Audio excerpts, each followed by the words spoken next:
wonder if maybe a little space-occupying cyst popped. I mean, I don't know. I have the hardest time in my mind imagining how that physical thing would cause such pain. I know that she hadn't moved her legs in that way for some time, but it's a tough thing, and she's had a hard time diagnosing it. But I want to ask her. She did want to know, A, if I could help her with her pain, and I believe that I suggested that I might not be able to do so, but that I could hopefully give her some clarity as to whether or not she needed a fusion. And that's a bold statement to make, but I made it anyway. And I'm going to ask her a couple of questions. In your own words, why did you come down and see me? Karen is on a website that I'm also on. It's a Pudendal Nerve Forum, and she had spoken of your ability to help her when she thought she had SI joint dysfunction, or when she did have SI joint dysfunction, and I was positive that I had SI joint dysfunction of some kind, because ever since the first surgery I'd had a lot of pain in the SI joint where they took the bone graft. But I did not want to go, what I was considering was an SI joint fusion, and everything I read said that should be your last resort. And because of the recommendations that Karen made, I wanted to see Jerry. I knew that the physical therapists that I was seeing weren't concentrated in the SI joint. They're very good physical therapists, and they'd helped me in every way that they could, and I am deeply grateful to them. But I knew that Jerry had done a lot of research on the SI joint, and so I felt that he could possibly help me, and so that's why I came out here. Do you feel like you understand that pelvic landmarks moving in three-dimensional space does not mean motion is happening inside the SI joint? Yes. Okay. Yes, I do. Because when you came, initially I thought that your right SI joint did have some mobility. Mm-hmm. Your pelvis was shifted over to the right. We could see that when you walked. Mm-hmm. And you had a very restricted gait pattern. You had arm swing on one side only. And we treated you, and we brought the pelvis back to midline where it would move left or right with passive springing. And then we thought we treated an oblique downslip pattern of the right ilium, but after testing, we concluded that it was just an artifact. And after I did multiple spring tests, I came to the conclusion that the right SI joint is actually fused. Whereas the left side, when I do joint spring tests, there is movement. But on the right side, I can't produce any kind of motion. And you do have a history of someone doing an injection in your SI joint, mm-hmm. and you being very, very inflamed after that. Mm-hmm. Correct? That's right, yeah. You have a familial history of ankylosing spondylitis. You have a mother and a son that had it, yes? That's right, that's right. So we had to wonder, could that cause the fusion in the SI? Because that's pretty common. But you only have it on one side. And someone with ankylosing spondylitis at your age, we would expect their thoracic spine to be fused. It's not the case with you. When I do passive spring testing, you can feel the spring in your T-spine until you come to that lower part. And that's like a rock. And all the way down to S1 where you have that hardware and bony fusion, there's no give there. So where are you now in this process? Did you achieve what you came out for? What are your thoughts?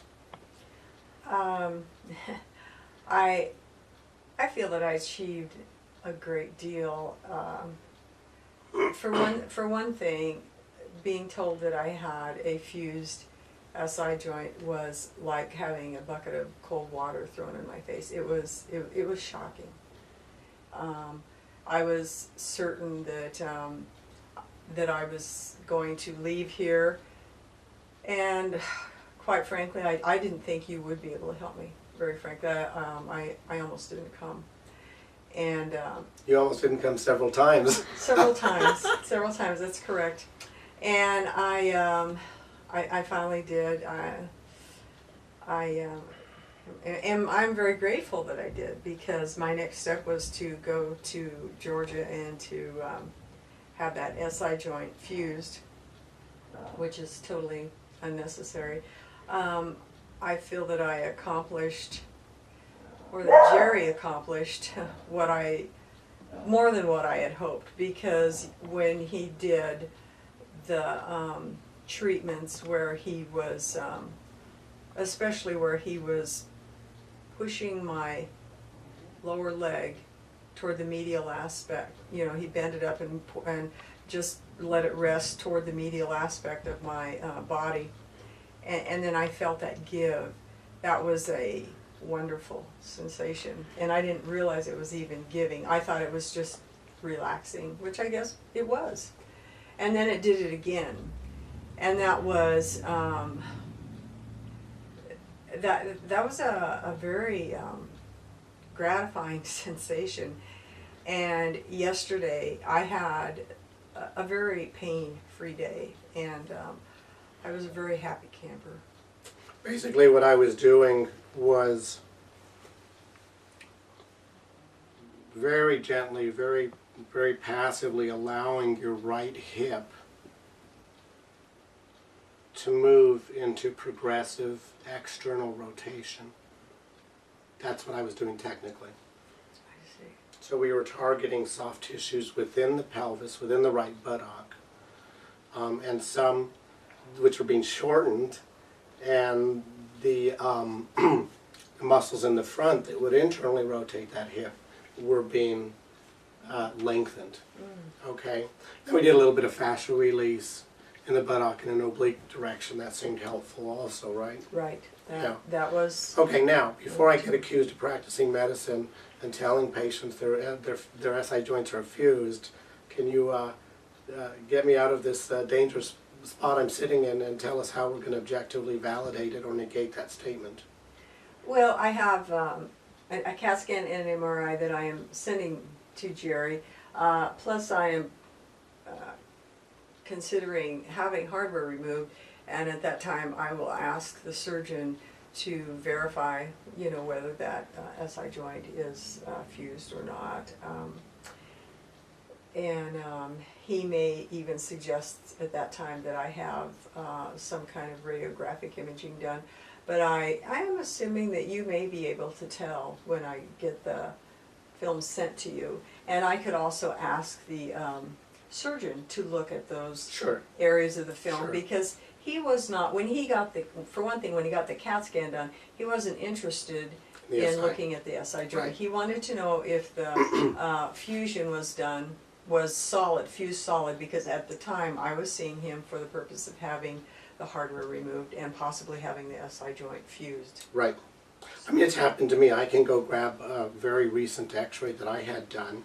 There's a lytic lesion. Looks like someone took a baby spoon and took some bone out in the region of my right SI joint. And the radiologist does not report that. He's reporting on, you know, other things, and that was missed. And that's happened several times with me. I mean, I'm not faulting them, but if you have hardware, they kind of focus on that hardware. And is there any evidence that there's loosening or what have you? There's a reason the film was ordered. It wasn't ordered to have your SI joint screened. Right. So it will be interesting to see what we see. Now, it might not go all the way down in the joint, but I think it will go through at least S2, which is the top of the joint. So that, I'm very fascinated to see what that shows, and any future CAT scan you might have that would image the whole joint. I would very much like to see that. Okay, sure. So anything else as we wrap up? No, I just want you to know I'm very grateful. Sure, you bet. Thank you.